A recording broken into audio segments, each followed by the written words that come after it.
आप मैं हूं आपके साथ शिवम सोनी, मेरे साथ है मेरे सहयोगी साक्षी गुप्ता। देश, प्रदेश और विदेश की और बड़ी खबर आपको दिखाएगी एकदम नए अंदाज में। जी हाँ, कम समय में देखिए हर खबर की पूरी डिटेल, पूरी अपडेट के साथ। तो चलिए आइए शुरुआत करते हैं 25 मिनट 25 खबरों की।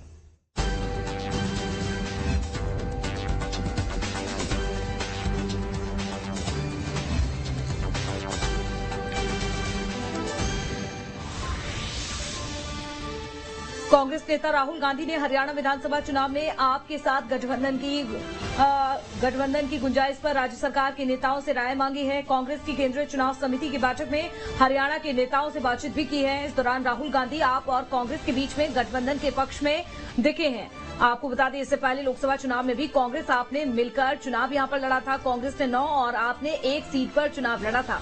कांग्रेस 5 सीटें भी जीती, लेकिन आप कुरुक्षेत्र सीट हार गई थी। हालांकि चंडीगढ़ चुनाव में एक साथ लड़ने पर कांग्रेस आपने निगम और लोकसभा चुनाव भी जीता था। तो वहीं बीजेपी नेता शाहनवाज हुसैन ने कहा कि कांग्रेस को पता लग चुका है कि वह हरियाणा नहीं जीत सकती, इसीलिए आखिरी वक्त में कुछ उपाय कर रही है। आपसे गठबंधन की बातें कही जा रही हैं, लेकिन प्रदेश की जनता बीजेपी के साथ है। कांग्रेस किसी से गठबंधन कर ले, बीजेपी ही आएगी। दिल्ली आबकारी नीति घोटाले से जुड़े सीबीआई मामले में मुख्यमंत्री केजरीवाल को राउज एवेन्यू कोर्ट में पेश किया गया, जिसके बाद सीबीआई की मांग पर राउज एवेन्यू कोर्ट ने दिल्ली के सीएम की न्यायिक हिरासत 11 सितंबर तक बढ़ा दी है।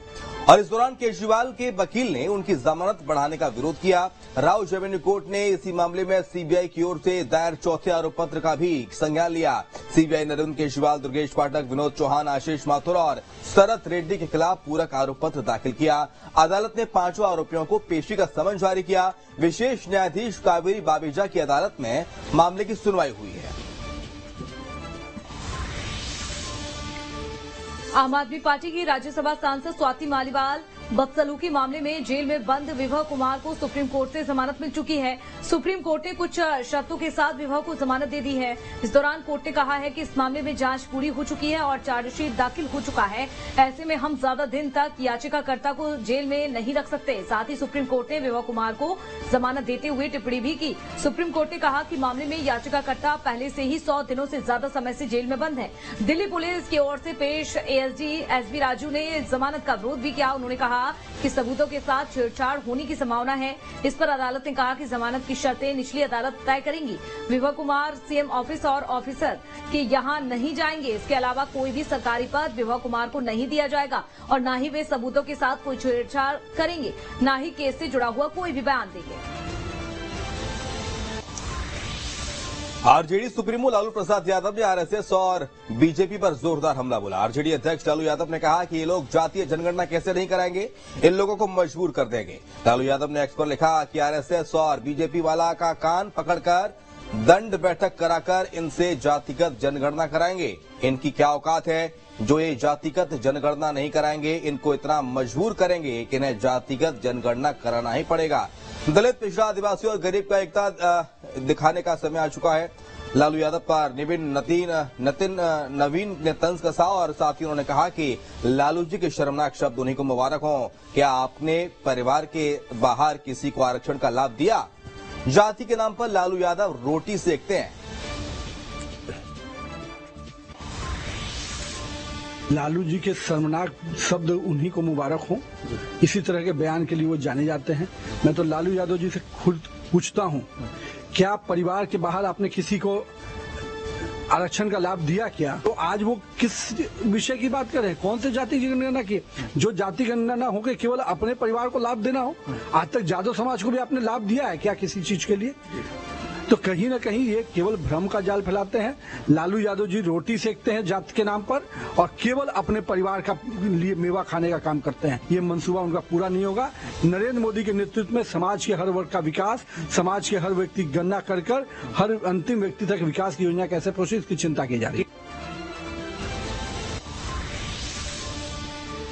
पश्चिम बंगाल की मुख्यमंत्री ममता बनर्जी ने विधानसभा में विशेष सत्र बुलाकर एंटी रेप बिल पेश किया है, जिसके बाद सभा में इस बिल पर चर्चा शुरू हुई। सीएम ममता ने इस बिल को ऐतिहासिक बताया। साथ ही सीएम ममता बनर्जी ने कहा कि हम चाहते हैं कि सीबीआई इंसाफ दिलाए। ममता सरकार के इस बिल का विपक्षी पार्टी बीजेपी ने समर्थन कर दिया। विपक्ष के नेता शुभेंदु अधिकारी ने विधानसभा में कहा कि बीजेपी पूरी तरह से अपराजिता बिल का समर्थन करती है। हम चाहते हैं कि ये कानून जल्द ही लागू हो। ये राज्य सरकार जिम्मेदारी है राज्य सरकार की। तो वहीं ममता बनर्जी ने कहा कि 3 3 सितंबर 1981 को यूएन ने महिलाओं पर होने वाले अत्याचारों के खिलाफ कदम उठाया और महिलाओं के साथ होने वाले भेदभाव के लिए सम्मेलन की शुरुआत भी कर दी। इसी ऐतिहासिक तारीख को मैं सबका इस बिल को स्वीकार करने के लिए स्वागत करती हूं और पीड़िता के प्रति संवेदना व्यक्त करती हूं, जिनके साथ ऐसे गंभीर अपराध हुए और उनकी मृत्यु भी की गई। झारखंड उत्पाद सिपाही भर्ती की दौड़ में मुख्यमंत्री हेमंत सोरेन ने रोक लगा दी है। दरअसल सीएम सोरेन ने झारखंड उत्पाद सिपाही भर्ती के लिए होने वाली दौड़ को 5 सितंबर तक के लिए स्थगित करने का निर्देश दिया है। सीएम सोरेन ने अधिकारियों को निर्देश दिया है कि अब ये सुबह 9 बजे के बाद किसी भी सूरत में दौड़ का आयोजन नहीं किया जाएगा। हेमंत सोरेन ने सोशल मीडिया साइट एक्स पर पोस्ट करते हुए इसकी जानकारी दी है और इस दौरान सीएम सोरेन ने उत्पाद सिपाही बहाली की नियमावली की अविलंब समीक्षा और बहाली की नियमावली में बदलाव करने का निर्देश भी दिया। सिपाही भर्ती की दौड़ बीते 22 अगस्त से अलग अलग केंद्रों पर शुरू हुई थी। सीएम सोरेन के निर्देश के बाद अब 5 सितंबर के दौड़ का आयोजन किया जाएगा। सीएम ने दौड़ के दौरान अभ्यर्थियों के लिए पर्याप्त इंतजाम करने के निर्देश भी दिए हैं। एमपी में बीजेपी की सदस्यता अभियान की शुरुआत हो चुकी है और आपको बता दें यहां पर मोहन यादव ने बीजेपी की सदस्यता भी ली है। डॉक्टर मोहन यादव ने बीजेपी कार्यालय में मुख्यमंत्री डॉक्टर मोहन यादव मंत्रियों के साथ सदस्यता उनकी ओर से ली गई। मध्य प्रदेश के बीजेपी अध्यक्ष बीडी शर्मा ने सीएम डॉक्टर मोहन यादव को सदस्यता दिलाई। इस दौरान बीजेपी के प्रदेश संगठन महामंत्री हितानंद शर्मा, प्रदेश प्रभारी डॉक्टर महीन सिंह भी मौजूद रहे, जिसके बाद सीएम डॉक्टर मोहन यादव ने कहा कि पार्टी लाइन के साथ ही हम पार्टी के साथ ही चलेंगे। सदस्यता अभियान के लिए सभी को उनकी ओर से शुभकामनाएं भी दी गई हैं। सदस्यता अभियान का लक्ष्य पूरा करेंगे, आने वाले सभी चुनाव हम जीतेंगे। तो वहीं बीजेपी ने अपने सभी पदाधिकारियों को सदस्य बनाने के लिए अलग अलग टारगेट भी दिया है और इसमें बीजेपी के विधायक मंत्रियों को 15-15 हजार नए सदस्य बनाने का लक्ष्य दिया गया। 12,000 करोड़ के टेंडर हमने कर दिए। 45,000 करोड़ नरेंद्र मोदी जी ने मध्य प्रदेश को दिए और 45,000 करोड़ उत्तर प्रदेश को दिए। ये हमारा सौभाग्य।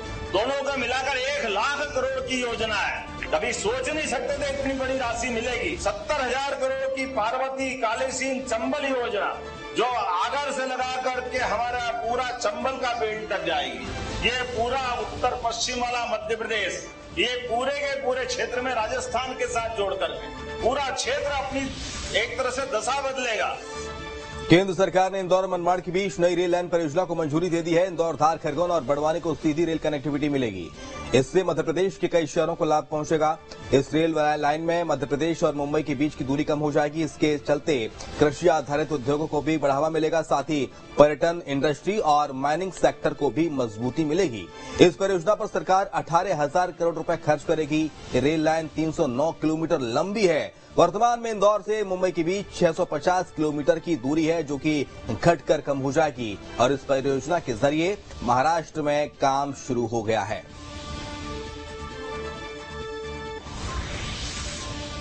उन्होंने कहा कि मध्य प्रदेश में नए रेलवे नेटवर्क खोजना और वो प्रस्तावित करो, उन सबके लिए अपनी सरकार पैसे देगी।